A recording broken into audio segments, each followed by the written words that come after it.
Edification ministries Telugu channel వీక్షకులందరికీ మన ప్రభు అయిన యేసుక్రీస్తు పేరిట వందనాలు.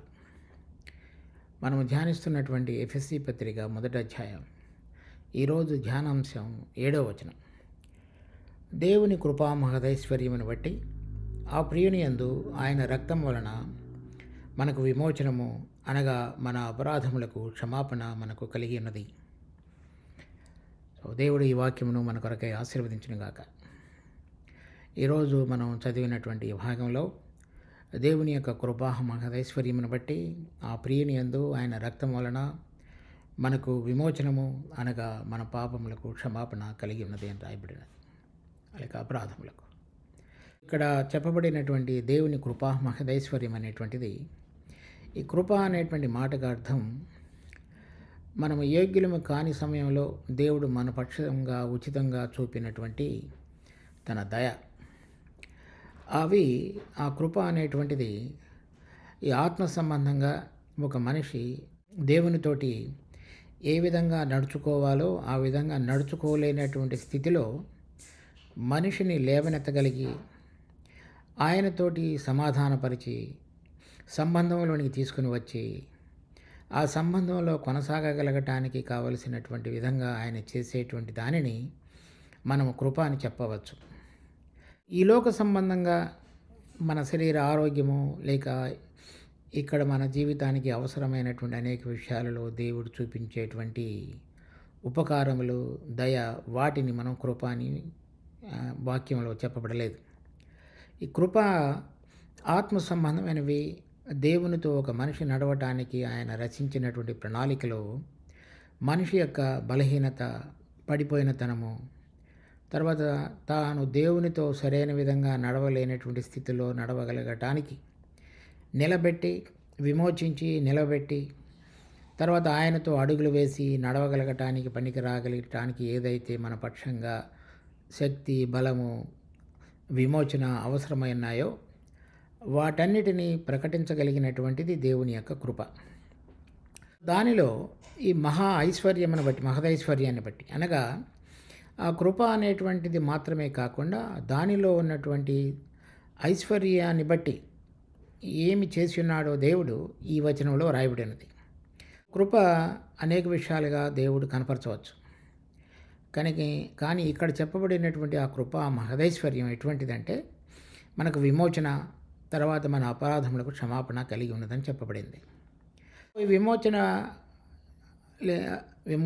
విమోచింపబడి అపరాధములకు క్షమాపణ కలిగి ఉండగలగటానికి మరి మనిషి తనంతట తానుగా విమోచించుకోలేడు. ఇక్కడ రాయబడినది కీర్తన 49వ అధ్యాయంలో 7వ వచనం. ఎవడనూ ఏ విధము చేతనైనను తన సహోదరుని విమోచింపలేడు. వాడు కుళ్ళు చూడక నిత్యము బ్రతుకున్నట్లు వాని నిమిత్తము దేవుని సన్నిధిని ప్రాయశ్చిత్తము చేయగలవాడు ఎవడనూ లేడు. వారి ప్రాణ విమోచన ధనము బహు గొప్పది, అది ఎన్నటికీ తీరక అట్లుండవలసినదే.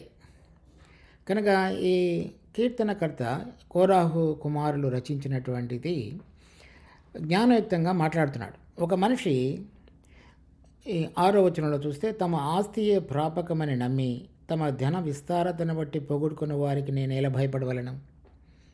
అంటే ఒకవేళ ఈ లోకంలో ధనము, లేక ఇతరమైనటువంటి సంపదలు, అధికారము, పరువు, ప్రతిష్ట అవన్నీ కలిగినప్పటికీ కూడా ఎవరు తన ప్రాణాన్ని విమోచించలేరు. ఆ క్రయధనాన్ని ఎవరు చెల్లించలేరు. వారి ప్రాణ విమోచన ధనము బహు గొప్పది. అది ఏ మనిషి దగ్గర లేదు. అందుచేత దేవుడు తన యొక్క సంకల్పాన్ని మన పక్షంగా నెరవేర్చడానికి, ఎందుకనంటే ఆయన మనలను సృష్టించినటువంటి మన ఆత్మలకు తండ్రి. మనము నశించి ఆయనతోటి ఎల్లప్పుడూ నిత్యత్వంలో దూరంగా ఉండటం అనేటువంటిది ఆయన ఇష్టపడ్డాడు. ఆయన ప్రేమస్వరూపి. అందుచేత ఆ ప్రేమను తెలియపరచడానికి తన కుమారుడైన యేసుక్రీస్తుని లోకములోనికి పంపియుండగా ఆయన ఈ లోకంలోనికి వచ్చి మన కొరకు చనిపోవటంలో ఆయన కార్చినటువంటి రక్తం ద్వారా మనకు ఏదైతే ఆ ప్రాణ విమోచన క్రయధనం ఉన్నదో అది ఆయన చెల్లించాడు. అది ఇక్కడ మనం ఎఫెసీ పత్రిక 1వ అధ్యాయం 7వ వచనంలో చదువుతున్నాం.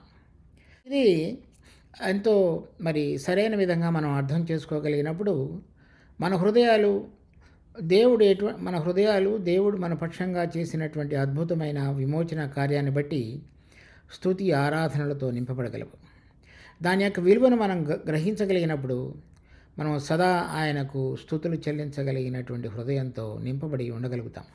ఇక్కడ చూసినటువంటి ఆ కృప మహదైశ్వర్యం, ఆ కృప చూపించుటలో కూడా ఆయన ఐశ్వర్యమంతటిని కూడా కనపరిచిన వాడుగా దేవుడు ఉన్నాడు. అది ఎవరి యందు ఎలా చూపించాడంటే తన ప్రియుని యందు, ప్రియుడైనటువంటి మన ప్రభువైన యేసుక్రీస్తు. తర్వాత ఆయన రక్తం వలన, అంటే ఆయన చనిపోవటం ద్వారా. ఒక మనిషిలో నుంచి రక్తం కార్చబడటం అంటే ఆయన ప్రాణం పోవటం అని. ఆయన ప్రాణాన్ని మన కొరకు ధారపోయటం ద్వారా ఆయన కృపా మహదేశ్వర్యాన్ని మనకు బయలుపరిచినాడు.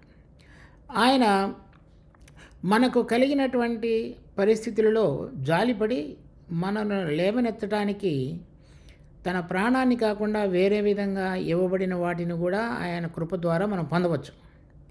కానీ ఈ కృపా మహదేశ్వర్యం అనేటువంటిది తన కుమారుడిని స్వయంగా పంపించి ఆ కుమారుని యొక్క ప్రాణాన్ని ధారపోయట ద్వారా ఆయన చూపించగలిగినటువంటి ఆ ప్రేమను బట్టి అది కృపా మహదైశ్వర్యం అని పిలువబడుతున్నది. ఆ విధంగా తన కుమారుడిని ఈ లోకంలోనికి పంపించి ఆయన దేవుడు ఉన్నప్పటికీ కూడా నరరూపధారిగా ఈ లోకమునికి వచ్చి మరి దాసుని స్వరూపాన్ని ధరించి మన కొరకు కల్వరి శిలువలో పోయినప్పుడు రక్తాన్ని కార్చుట ద్వారా మరి మనకు అవసరమైనటువంటి విమోచన, పాపక్షమాపణ రెండింటినీ కూడా మరి దేవుడు తన ప్రియుని యందు తన కుమారుడైన ప్రభువైన యేసుక్రీస్తునందు మనకు అనుగ్రహించున్నాడు.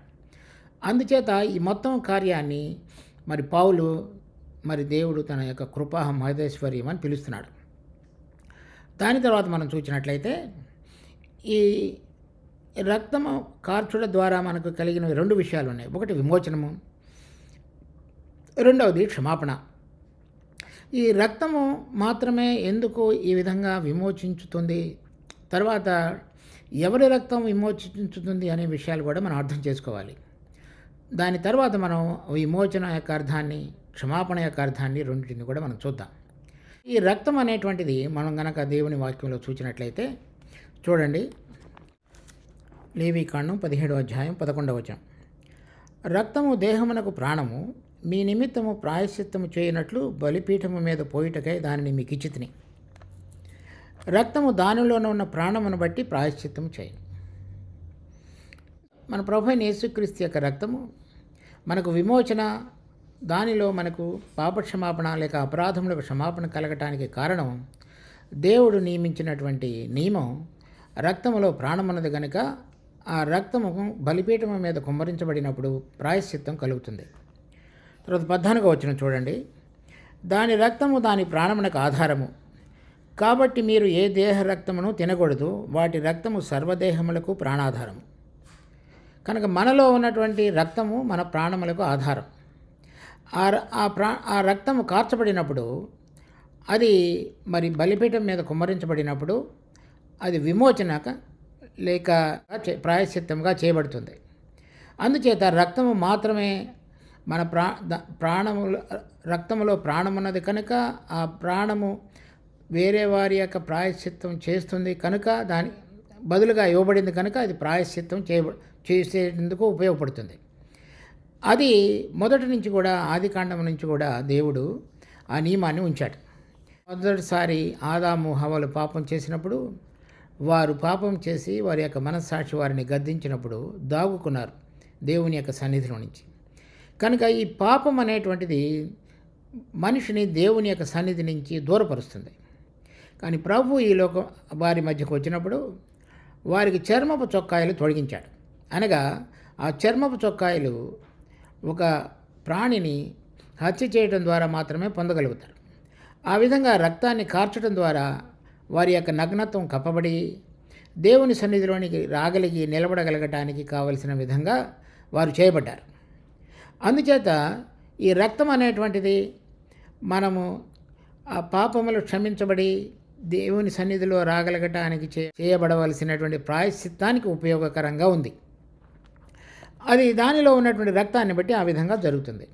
అయితే ఎవరి రక్తము చిందించాలి అనేటువంటిది కూడా మనం చూడాలి. చూడండి, హెబ్రీ పత్రిక 10వ అధ్యాయం 1వ వచనం నుంచి 4వ వచనం వరకు. ధర్మశాస్త్రము రాబోచున్న మేలుల ఛాయ గలదయే కానీ ఆ వస్తువుల నిజ స్వరూపము కలది కాదు కనుక ఆ యాజకులు ఏటేటా ఎడతెక్కకుండా అర్పించు ఒక్కటే విధమైన బలులు వాటిని తెచ్చువారికి ఎన్నడూ సంపూర్ణ సిద్ధి చేయనేరవు. అలాగు చేయగలిగిన ఎడల సేవించు వారు ఒక్కసారే శుద్ధపరచబడిన తరువాత వారి మనస్సాక్షికి పాపజ్ఞప్తి ఇకను ఉండదు కనుక వాటిని అర్పించుట మానుదురు కదా. అయితే బలులు అర్పించుట చేత ఏటేటా పాపములు జ్ఞాపకమునకు వచ్చుచున్నవి. ఏలయనగా ఎడ్ల యొక్కయో మేకల యొక్కయో రక్తము పాపములను తీసివేయుట అసాధ్యం. కనుక రక్తాన్ని పాత నిబంధనల ప్రకారంగా గొర్రెలు మేకల యొక్క రక్తము ఎద్దుల యొక్క రక్తాన్ని కనుక అర్పించినట్లయితే అవి మనస్సాక్షి మీద శుద్ధి చేసి మరలా జ్ఞాపకానికి రాకుండా చేయగలిగినటువంటి శక్తి జంతువుల యొక్క రక్తానికి లేదు. అందుచేత మాటిమాటికి వారు అర్పించవలసి వచ్చిన విధంగా ఉంది.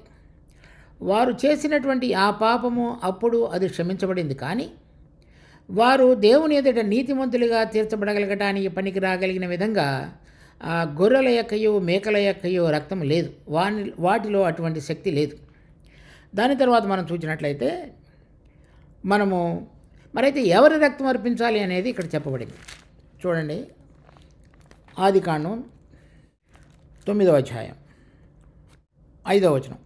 మరియు మీకు ప్రాణమైన మీ రక్తమును గూర్చి విచారణ చేయుదును, దాని గూర్చి ప్రతి జంతువును నరులను విచారణ చేయుదును, ప్రతి నరుని ప్రాణమును గూర్చి వాని సహోదరుని విచారణ చేయుదును. నరుని రక్తమును చిందించు వాని రక్తము నరుని వలనే చిందింపబడును. ఏలయనగా దేవుడు తన స్వరూపమందు నరుని చేసెను. కనుక ఒకవేళ నా ప్రాణానికి చెందవలసినటువంటి ప్రాయశ్చిత్తాన్ని కనుక జరిగించవలసి ఉంటే నాకు బదులుగా ఎవరైనా సరే ఒక మనిషిని యొక్క రక్తం కనుక కార్చబడితే అప్పుడు నా పాపము క్షమించబడేటువంటి అవకాశం ఉంది. కానీ వేరే మనుషుని యొక్క రక్తం కూడా మరి అనైతికతతోటి పాపముతోటి అపవిత్రతతోటి కనుక ఉంటే అది ఆ మనిషిని యొక్క రక్తము దేవుని ఎదుట ప్రాయశ్చిత్తంగా పరిగణించబడటానికి అవకాశం లేదు. అందుచేత పరిశుద్ధమైన మరి పాపము లేనటువంటి ప్రాణంతో ఉన్నటువంటి ఆ జీవమునకు ఆధారమైనటువంటి రక్తము నా పాపము కొరకు చిందించబడాలి. అప్పుడు మాత్రమే ఈ ప్రాయశ్చిత్తార్థమైనటువంటి బలి లేక అర్పణ అర్పించబడుతుంది.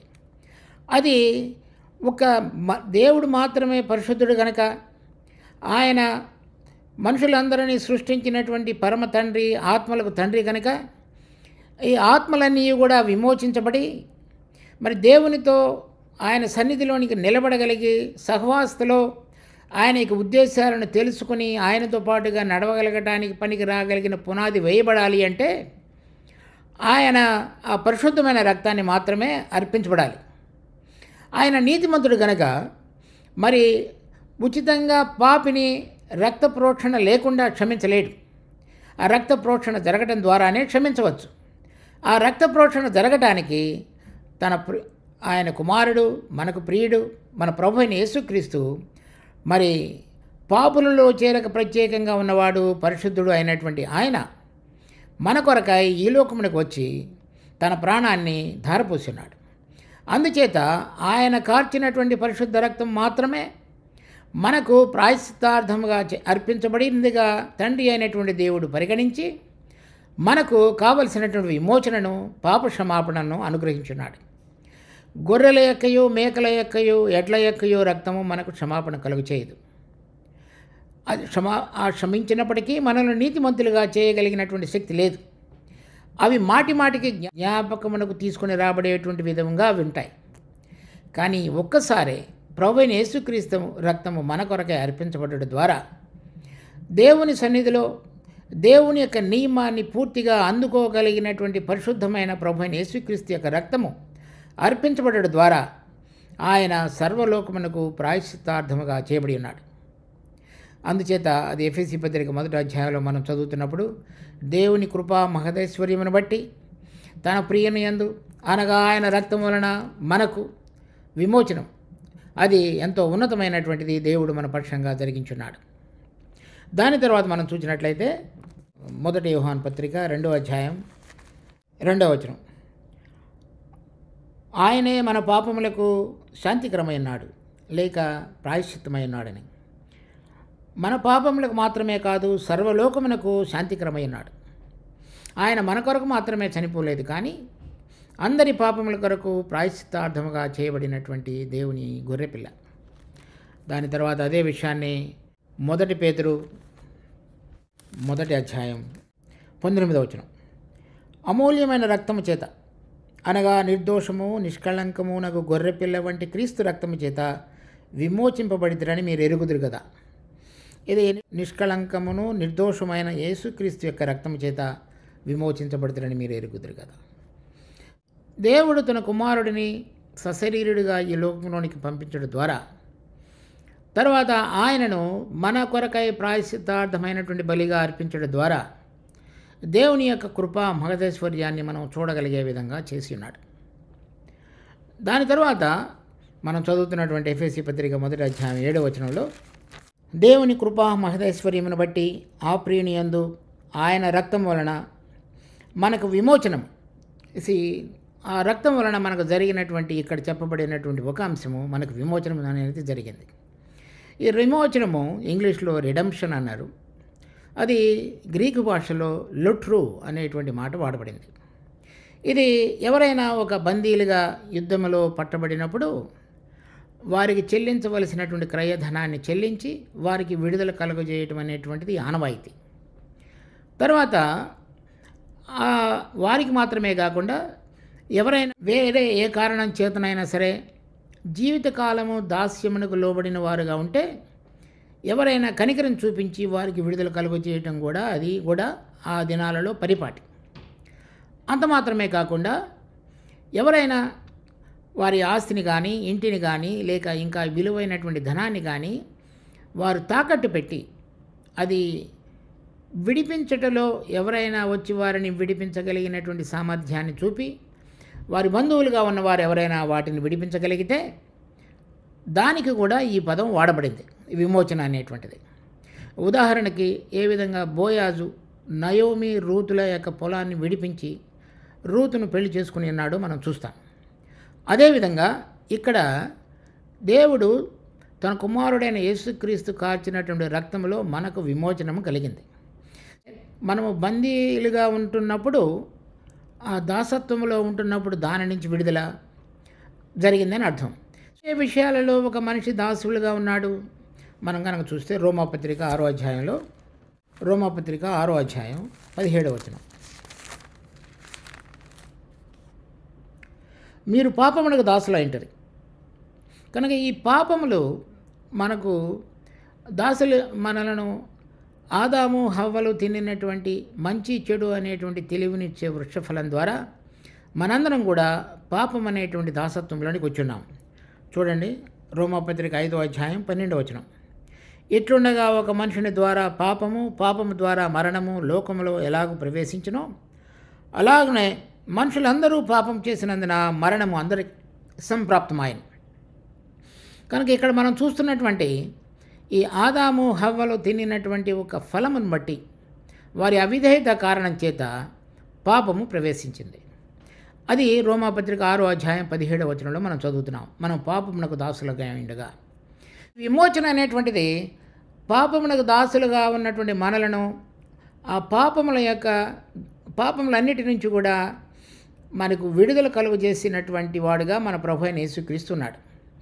ఆ విధంగా విడుదల కలుగజేయటానికి ఏదైతే ప్రాయశ్చిత్తార్థమైన బలిగా అర్పించబడాలో ఆ క్రయాన్ని ఆయన శిలువలో చెల్లించాడు. ఆ విధంగా కుమారుడు అర్పించినటువంటి ఆ బలి తండ్రి యొక్క నీతి నియమానికి సరిపోయినదిగా ఉంది. చూడండి, రోమాపత్రిక 3వ అధ్యాయం 24-25 వచనాలు. కాబట్టి నమ్మువారు ఆయన కృపచేతనే క్రీస్తు యేసునందలి విమోచనము ద్వారా ఉచితముగా నీతిమంతులను తీర్చబడుతున్నారు. పూర్వము చేయబడిన పాపములను దేవుడు తన ఓరిమి వలన ఉపేక్షించినందున ఆయన తన నీతిని కనపరచవలనని క్రీస్తు యేసు రక్తం నందలి విశ్వాసము ద్వారా ఆయనను కరుణాధారంగా బయలుపరచడం. అనగా యేసుక్రీస్తు కాచినటువంటి రక్తాన్ని బట్టి దేవుడు ఆయన మనల్ని నీతిమంతులుగా తీర్చడానికి మన ప్రభు అయిన యేసుక్రీస్తు కాచినటువంటి రక్తంలో మనలను విమోచించున్నాడు. అంటే మనకు విమోచించటానికి అవసరమైనటువంటి క్రయాన్ని మన ప్రభు అయిన యేసుక్రీస్తు కల్వరి శిలువలో కార్చున్నాడు. ఆ క్రయధనం ఎంత గొప్పది అంటే మనుషులందరినీ విడిపించడానికి సామర్థ్యం కలిగినటువంటిది. ఒక మనిషి యొక్క ప్రాణానికి బదులుగా ఇంకొక మనిషి యొక్క ప్రాణాన్ని తీసుకుంటానని దేవుడు చెప్పాడు. కానీ మన ప్రభు అయిన యేసుక్రీస్తు యొక్క ప్రాణం యొక్క విలువ ఎటువంటి క్రయధనానికి సరిపోయినదిగా ఉన్నది అంటే మనుషులందరి యొక్క ప్రాణానికి విడుదల కలుగు చేయుటకు సరిపోయినటువంటి విమోచన క్రయధనంగా మన ప్రభు అయిన యేసుక్రీస్తు యొక్క ప్రాణాన్ని తండ్రి అయినటువంటి దేవుడు లెక్కించేవాడుగా ఉన్నాడు. అందుచేత ఆయన మన పాపముల కొరకు మాత్రమే కాదు, ఆయన సర్వలోకమునకు ప్రాయశ్చిత్తార్థమై ఉన్నాడు. అనగా మనుషులు చేసినటువంటి పాపములన్నిటికీ కూడా ఆయన మరణం రుచి చూచినందున మనందరి యొక్క విమోచన క్రయధనాన్ని ఆయన కల్వరి శిలువలో చెల్లించున్నాడు. తర్వాత చూడండి, మత్తయి సువార్త 20వ అధ్యాయం 28వ వచనం. అలాగే మనిషి కుమారుడు పరిచారం చేయించుకున్నట్టుకు రాలేదు, కానీ పరిచారం చేయుటకును అనేకులకు ప్రతిగా విమోచన క్రయధనముగా తన ప్రాణమునిచ్చుటకు వచ్చినని చెప్పాను. ఈ పాపముల నుంచి మనకు విడుదల కలుగు చేయడానికి ఈ మనిషి కుమారుడు అనేక మంది యొక్క ప్రాణములకు విమోచన క్రయధనముగా ఆయన తన ప్రాణాన్ని బలిగా అర్పించున్నాడు. తర్వాత మార్కు సువార్త 10వ అధ్యాయం 45వ వచనం. మనిషి కుమారుడు పరిచారం చేయించుకున్నట్టుకు రాలేదు, కానీ పరిచారం చేయుటకును అనేకులకు ప్రతిగా విమోచన క్రయధనముగా తన ప్రాణం ఇచ్చుటకును వచ్చినన్నాడు.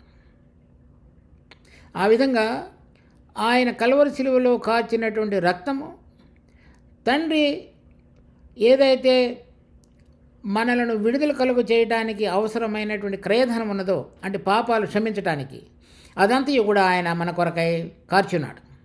ఆ విధంగా మనందరం కూడా విమోచించబడిన వారంగా చేయబడ్డాం. ఈ పాపములో నుంచి మాత్రమే కాకుండా ఇంకొకటి కూడా మనం చూడండి, పాపము ద్వారా మరణం వచ్చింది. పాపము మరణము రెండూ కూడా ప్రతి మనిషి మీద కూడా ఏలినవిగా ఉన్నాయి. హెబ్రీ పత్రిక 2వ అధ్యాయం 14-15 వచనాలు.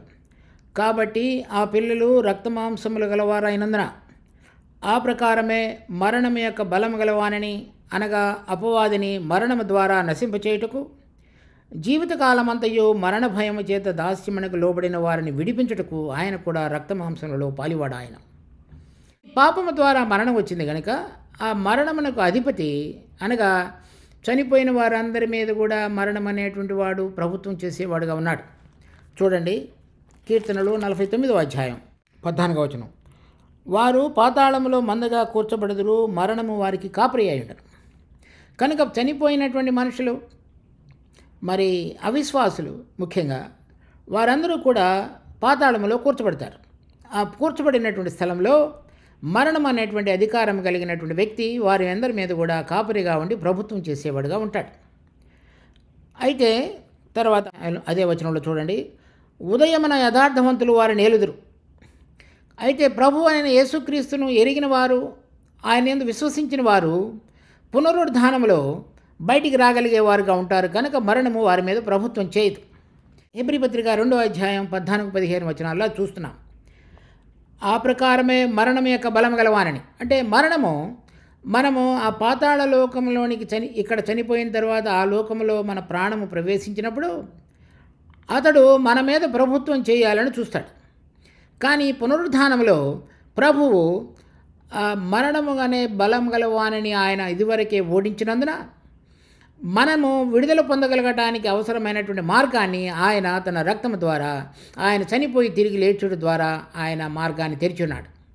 ఇప్పుడు మనము ఆ మరణం అనే బలము గలవాని అతని యొక్క భయంలో నుంచి, దాసత్వంలో నుంచి, అంటే జీవితకాలం అంతా కూడా మనము అతని యొక్క భయం చేత, అంటే మనం చనిపోయిన తర్వాత ఇప్పుడు 2 పరిస్థితులలో కూడా, శరీర సంబంధంగా ఉన్నప్పుడు కొని ఇది విడిచిపెట్టిన తర్వాత కూడా అతని ప్రభు అయిన యేసుక్రీస్తుని కనుక విశ్వసించి ఉండకపోయినట్లయితే అతని యొక్క దాసత్వంలో ప్రతి మనిషి జీవిస్తాడు. ప్రభు మన కొరకై చనిపోయి తిరిగి లేచుడు ద్వారా, ఆయన మన కొరకై ఆయన రక్తాన్ని కార్చుడు ద్వారా మనము ఆ మరణం అనే భయం యొక్క దాసత్వం నుంచి విడుదల పొందగలగటానికి, మనలను విమోచించగలగటానికి ఆయన తన రక్తాన్ని కార్చున్నాడు. సో అది ఎంతో, అంటే మరణము, పాపముల యొక్క దాసత్వంలో నుంచి, మరణం యొక్క దాసత్వంలో నుంచి మన ప్రభు మనకు విమోచనకర్తగా చేయబడి ఉన్నాడు. అందుచేతనే అది కృపా మహదైశ్వర్యం అని పిలువబడుతున్నది. దాని తర్వాత మనం చూసినట్లయితే ఎఫెసీ పత్రిక 1వ అధ్యాయం మరలా మన అపరాధములకు క్షమాపణ కలిగి ఉన్నది అని రాయబడింది. ఆ రక్తము ఏ విధంగా మనకు క్షమాపణ కలుగు చేస్తుంది అంటే, పాత నిబంధనలో దేవుడు ఒక నియమాన్ని ఉంచాడు. చూడండి, నిర్గమకాండం 25వ అధ్యాయం 17వ వచనం. మరియు నీవు మేలిమి బంగారుతో కరుణాపీఠమును చేయవలెను, దాని పొడవు 2 మూరలన్నర, దాని వెడల్పు 3 మూరెడున్నర. ఇది ఈ కరుణాపీఠం మీద సంవత్సరానికి ఒక్కసారి మరి ప్రాయశ్చిత్తార్థ దినమున ప్రధాన యాజకుడు మరి రక్తాన్ని తీసుకొని ఆ కరుణాపీఠం మీద కుమ్మరించాలి.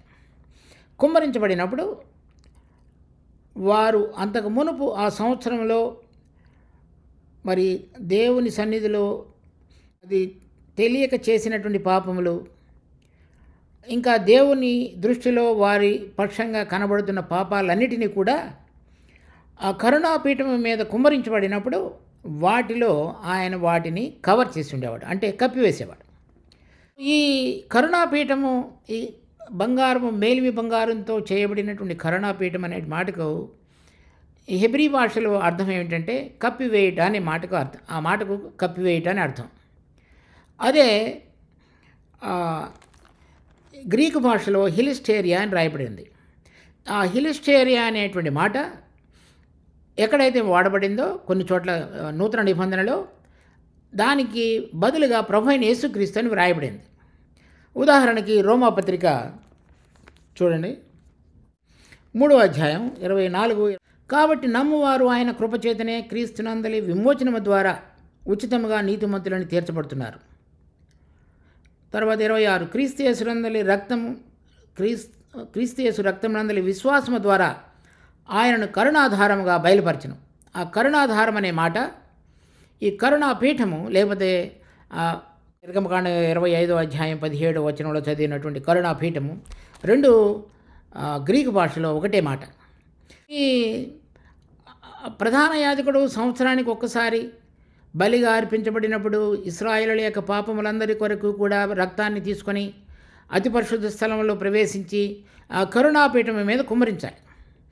ఆ కరుణాపీఠం అనేటువంటిది ఈ వారు ఏదైతే ధర్మశాస్త్రము పలకల మీద వ్రాయబడినప్పుడు వారు వాటిని అతిక్రమించారో అది కనబడకుండా ఉన్నటువంటి స్థలంలో ఉంచబడింది ఆ కరుణాపీఠం.